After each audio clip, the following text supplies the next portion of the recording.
उसके बाद इंडिगो ने जो तुरंत उस पर काम करना चाहिए था, उन्होंने न करने की वजह से ये सब क्योस हो गया है। तो उसको फरवरी तक हमने अभी उसको स्टे दिया कि उसके ये तुरंत सेवाएं पहले जैसी हो, इसलिए हमने फरवरी तक उसको और थोड़ी सी मोहलत दे दी है कि उसके बाद इनका काम पहले से शुरू हो जाए।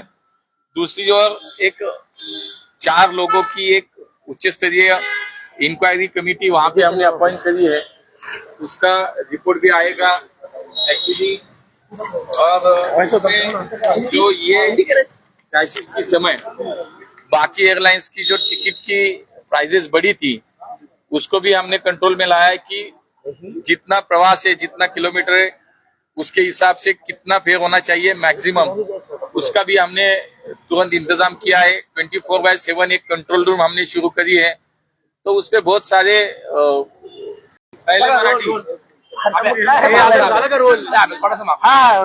तुझी फ्रेम व्यवस्थित देशातल्या अनेक विमानतळावर आपण जर परिस्थिती बघितली तर अतिशय भीषण आहे। काय आढावा आपण घेतलेला आहे आणि सध्याची परिस्थिती काय? नाही, मुळामध्ये गेले काही दिवस जी विमानानं प्रवास करणाऱ्या सर्व प्रवाशांना जो काही त्रास झाला, खूप मानसिक त्रास झाला, खूप काही अडचणींना सामोरं जावं लागलं। इंडिगोच्या विमान सेवेमध्ये झालेल्या या सगळ्या गोंधळामुळे प्रवाशांना खूप मनस्ताप सहन करावा लागलाय। खर तर इंडिगो या विमान सेवेच्या व्यवस्थापनाने ज्या काही मागच्या 2-3 महिन्यामध्ये करण्याच्या तांत्रिक गोष्टी होत्या, त्या वेळेत न केल्यामुळे ही परिस्थिती निर्माण झाली। आपल्या देशातील जी विमान सेवा देणाऱ्या सगळ्या कंपन्या आहेत, अहमदाबाद दुर्घटनेच्या नंतर पायलट असोसिएशनने ही मागणी केली होती की 10 तासाचा आमचा जो टाइम आहे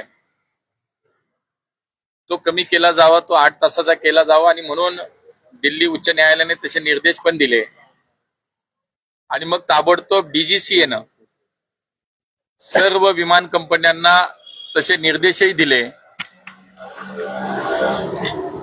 याची अंमलबजावणी फ्लाइट ड्यूटी टाइम लिमिटेशन या नियमाची अंमलबजावणी 2 टप्प्यामध्ये करण्यात यावी। 1 जुलै 2025 व 1 नोव्हेंबर 2025 अशा 2 टप्प्यामध्ये प्रत्येक विमान कंपनीनं जे नियम आता दिलेत त्यानुसार ताबडतोब आपल्या व्यवस्थापनामध्ये बदल करावेत। परंतु इंडिगोने मात्र अगदी शेवटपर्यंत 2-4 दिवसापर्यंत सुद्धा त्याच्यावरती कुठलं काम केलं नाही आणि म्हणून 10 तासाचा कामाचा अवधी 8 तासावरती आला। आज 65% विमान सेवा डोमेस्टिक मध्ये इंडिगो देशाला आज देते आणि म्हणून एकतर अगोदरचं पायलटचं आणि क्रूचं असलेलं संख्याबळातली कमतरता आणि 2 तास कमी झाल्यामुळे त्याच्यामध्ये अधिक कमतरता मनुष्यबळाची निर्माण झाली आणि म्हणून मागच्या 1 नोव्हेंबर पासून जे 4 दिवसापूर्वी या मधल्या काळामध्ये हळूहळू हा सगळा ताण त्या व्यवस्थेवरती वाढला आणि पूर्ण यंत्रणा कोलॅप्स झाल्याचं आपण सगळ्यांनी पाहिलं। भारत सरकारचं सिव्हिल एव्हिएशन मिनिस्ट्री आमचं जे खातं आहे त्यांनी सिरियसली त्याची त्वरित गंभीर दखलही घेतली। जो मनस्ताप प्रवाशांना करावा लागला त्याच्यानंतर ताबडतोब याच्यामध्ये अनेक काही सूचना, नियम आणि आदेशही काढण्यात आले। सगळ्यात पहिलं तर इंडिगोला हे सगळी व्यवस्था आता पूर्ण करण्यासाठी काही कालावधी लागेल, म्हणून एफडीटीएलच्या या सगळ्या सिस्टीमला फेब्रुवारी पर्यंत तात्पुरती त्याला स्थगिती देण्यात आली, कारण ही सेवा ताबडतोब पूर्ववत व्हावी. 4 सदस्यीय समितीची चौकशी समिती याच्यामध्ये डीजीसीएने नेमली. 24 तास नागरिकांच्या सेवेसाठी कंट्रोल रूमची उभारणी आम्ही लगेच केली. डीजीसीएने कालच इंडिगोच्या सीईओला शोकास नोटीस सुद्धा इश्यू केलेली आहे. या सगळ्या काळामध्ये आपण पाहिलं की बाकी विमान सेवा ज्या पुरवणाऱ्या कंपन्यांचे आणि प्रवासाचे रेट वाढले, म्हणून ताबडतोब अंतरानुसार तिकिटांच्या किमतीवरती मर्यादा घालण्याचा एक आदेश सर्व विमान कंपन्यांना देण्यात आला. शिवाय ज्या लोकांची विमानं कॅन्सल झाली, ज्यांना ठरलेल्या वेळेत सेवा मिळाली नाही, त्या सर्वांना without any cancellation fee charges न आकारता त्यांचे पैसे ताबडतोब परत देण्यात यावेत या सूचना देण्यात आल्या. लगेच 48 आवर्सच्या आतमध्ये लगेच देण्यात यावं, अशा अनेक प्रकारच्या सूचना या मिनिस्ट्री असेल डीजीसीएच्या माध्यमातून देण्यात आली.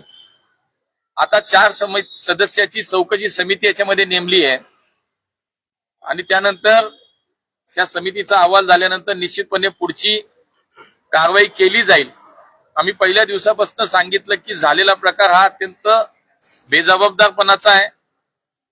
कुठलीही जबाबदारी न घेता देशातील या विमान सेवेला जो काही खोळंबा तयार झाला, जो काही अडचण तयार झाली, याची जबाबदारी निश्चित केली जाईल. चौकशी समितीमध्ये जो अहवाल आहे त्याप्रमाणे कारवाई केली जाईल.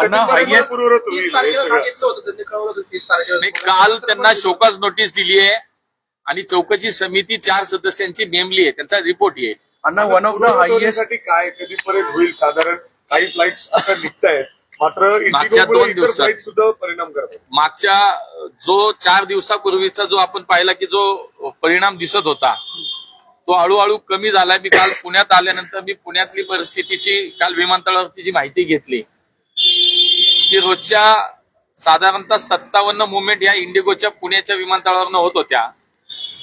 त्या जवळपास मागच्या 2-3 दिवसापूर्वी जवळपास 90% कॅन्सल होत होत्या. मी आजची माहिती जेव्हा घेतली की काल आल्यानंतर की उद्या काय, तर त्या माझ्या माहितीप्रमाणे 57 पैकी 37 का 38 आज सेवा म्हणजे रूट्स आज पुन्हा चालू होत आहेत. त्यामुळे ते हळूहळू पूर्ववत होत आहे. पण याचा अर्थ असं होणार नाही की केलेल्या चुकीला कोणाला या ठिकाणी सोडलं जाईल. चौकशी पूर्ण होईल आणि ज्याच्या चुका आहेत त्याला मात्र निश्चितपणे त्याच्यावरती कारवाई. अण्णा, IndiGo one of the highest फ्लीटचं एअरलाईन कंपनी आहे. इतर काही कंपन्यांची आपण याबाबत बोललो का? कारण प्रवाशांची जी गैरसोय टाळण्यासाठी आपण नेमक्या काय उपाययोजना राबवतो? नाही, मला असं वाटतं की या मधल्या काळामध्ये तेच आपण केलं की जे जादा दर इतर कंपन्यांच्या माध्यमातून आकारले गेले होते त्याला सुद्धा आता कंट्रोल आणला गेलाय. त्याला सुद्धा निश्चित प्रवास किती अंतराचा त्याप्रमाणे त्याचे दर मॅक्झिमम दर काय असावेत हे सुद्धा सांगितले गेलेले आहेत. त्यामुळे प्रवाशांची आर्थिक प्रकारची निश्चितपणे त्याच्यामध्ये त्यांचं नुकसान होणार नाही, त्यांना त्रास होणार नाही याची काळजी आम्ही घेतोय.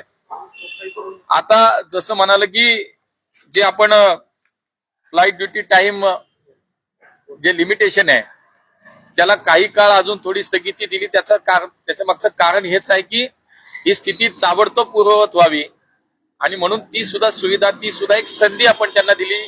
त्याच्यातनं मला असं वाटतं की सगळे विषय आता हळूहळू मार्गी लागतील. पण भविष्यामध्ये अशी कुठली घटना होणार नाही, असा प्रकार होणार नाही याच्यावरती निश्चितपणे आम्ही सगळ्या गांभीर्याने विचार करू. अण्णा, उद्यापासून नागपूर अधिवेशनाला सुरुवात होते. अनेक आमदार जे आहेत त्यांचं सुद्धा विमानांची तिकीट रद्द झाली आहेत. त्यामुळे याच्यावर काही वाढले की ते बाय रोड जाणं पसंत नाही, मलाही खूप आपल्या लोकांचा संपर्क ते लोक आपली मंडळी करत होती. काही लोक बाय रोड जात आहेत, काही लोक दुसऱ्या एअर इंडिया असेल स्पाइस जेटच्या विमानांची व्यवस्था करतायत, काही लोक ग्रुपनी एकत्र येऊन काही चार्टर फ्लाईट करता येते का याचा विचार करत. शेवटी अधिवेशन चालू आहे. महाराष्ट्रातल्या प्रत्येक भागातल्या आमदाराला नागपूरला पोहोचणं खूप महत्वाचं आहे, जरुरीच आहे. त्यामुळं जो मार्ग मिळेल त्या मार्गाने ते जात आहेत. इंडिगोने ज्या पार्किंग करून लोकांना वेटिंग धरलं होतं, तर अशा कंपनीवर कठोर कारवाई होणार आहे. निश्चितपणे पुण्याच्याच विमानतळावरती अशी वेळ आली होती की आठ विमानं त्यांची पार्क केलेली होती, पण ती ताबडतोब आम्ही सुद्धा काढायला लावली, त्यामुळे ती सुद्धा काढली गेली. आता कुठेही पार्क केलेली आहेत आणि त्याच्यामुळे अडथळा होतो अशी सिच्युएशन फार कमी आहे देशात. पण एक नक्की आहे की जे झालंय ते चुकीचं आहे, त्याच्याबद्दल निश्चित चौकशी होतीये, चौकशी अहवालानंतर कारवाई होईल. आता आपला एअरपोर्ट हा आर्मीचा एअरपोर्ट आहे, बेस आहे आयदा. सुखोईचं दररोज इथं प्रॅक्टिस सराव होते, त्याच्यावर काही इम्पॅक्ट झाला का याचा? नाही, त्याचा काही याच्या एअरस्पेस वरती काहीच विषय नव्हता.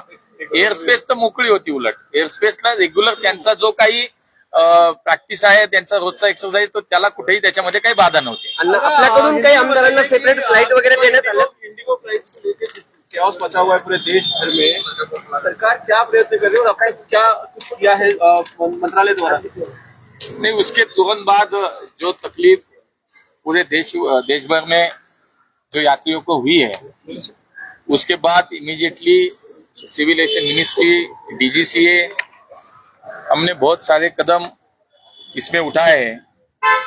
पहले तो डीजीसीए के माध्यम से इंडिगो के सीईओ को एक शोकॉज नोटिस भी हमने इश्यू करी है. उसके बाद जो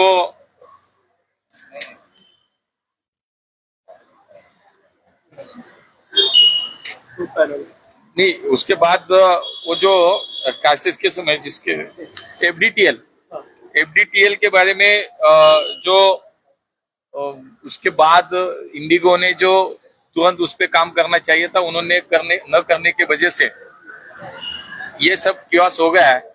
तो उसको फरवरी तक हमने अभी उसको स्टे दिया कि उसके ये तुरंत सेवाएं पहले जैसी हो, इसलिए हमने फरवरी तक उसको और थोड़ी सी मोहलत दे दी है कि उसके बाद इनका काम पहले से शुरू हो जाए. दूसरी ओर एक 4 लोगों की एक उच्च स्तरीय इंक्वायरी कमेटी वहां पे हमने अपॉइंट करी है. उसका रिपोर्ट भी आएगा एक्चुअली. और उसमें जो ये क्राइसिस के समय बाकी एयरलाइंस की जो टिकट की प्राइजेस बढ़ी थी, उसको भी हमने कंट्रोल में लाया है कि जितना प्रवास है, जितना किलोमीटर है, उसके हिसाब से कितना फेयर होना चाहिए मैक्सिमम, उसका भी हमने तुरंत इंतजाम किया है. 24/7 एक कंट्रोल रूम हमने शुरू करी है. तो उसपे बहुत सारे काम चल रहे हैं, इंस्ट्रक्शन दे रखी है. तो मुझे लगता है कि जो हाई लेवल हमने जो कमेटी अपॉइंट करी है इंक्वायरी के लिए, उनका रिपोर्ट आने के बाद उसमें जो जो सामने आएगा, तो बिल्कुल जिसकी गलती है, जिसके माध्यम से हुआ है, बिल्कुल उस पर कार्रवाई होगी. बल्कि आप नियमों का हवाला दे रहे हैं, एफडीटीएल की बात करें तो आप कह रहे हैं कि जिसकी गलती, लेकिन यहाँ पे साफ तौर पर गलती जो दिख रही है वो प्राइमरी तो इंडिगो की नजर आती है. क्या अकाउंटेबिलिटी फिक्स होगी और कठोर कार्रवाई? क्योंकि विपक्ष का भी ऐसी ही मांग है, विपक्ष भी यही कह रहा है कि कार्रवाई की जानी चाहिए सरकार द्वारा. ये बिल्कुल होगी, क्योंकि उसी के लिए तो तुरंत इंडिगो के सीईओ को शोकॉज नोटिस इश्यू करी है. 24 आवर्स के अंदर उनका जवाब आना, हमने उनको बोला कि 24 आवर्स के अंदर जवाब देना चाहिए. एक इंक्वायरी कमेटी की भी वहां पे गठन किया गया है.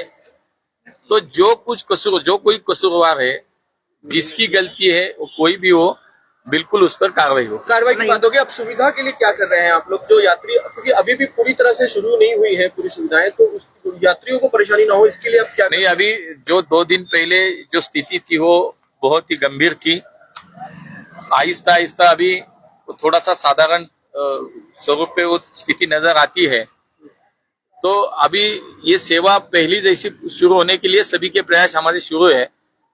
किसी भी एयरपोर्ट पे अभी पहले 2 दिन जैसा माहौल था, जैसी परिस्थिति है, वैसे अभी नहीं दिखाई दे रही है. तो ये जो हमारे प्रवासियों ने जो टिकट बुक करी थी, जो पैसे दिए थे, तो उनको कोई भी कैंसिलेशन जो फी होती है, चार्जेस होते हो, चार्जेस नहीं लेना चाहिए और तुरंत उनके पैसे वापस देना चाहिए.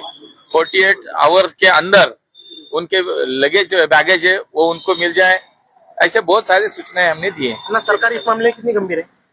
बिल्कुल सरकार इस मामले में गंभीर है. हमारी मिनिस्ट्री है, डीजीसी है, सभी इस लाइन पे काम कर रहे हैं. और जिससे गलती हुई, जो हुआ है, उस पर बिल्कुल कारवाई होईल. आणि त्यांचं नुकसान झालंय, त्यांचं कसं काय? कारण हॉटेलचं बिल पण बऱ्याच जणांचं थांबून आणि जातं. आता त्याच्यामध्ये अहवाल येईल, त्याच्यावरती चर्चा होईल आणि नक्की नुकसान ज्याचं झालंय त्याला सांगितलंय की कुठल्याही प्रकारचे कॅन्सलेशन चार्जेस फी घ्यायची नाही, कुठल्याही प्रकारे 24 तासाच्या 48 तासाच्या त्यांच्या बॅगेज मिळाल्या पाहिजेत, सगळ्या सूचना दिलेल्या आहेत. महाराष्ट्रातील सर्व बातम्यांचे विश्वासार्ह व्यासपीठ, सकाळच्या सर्व सोशल मीडिया प्लॅटफॉर्मला लाईक, फॉलो आणि सबस्क्राईब करा. तसंच सर्व नोटिफिकेशनसाठी बेल आयकॉन प्रेस करायला विसरू नका.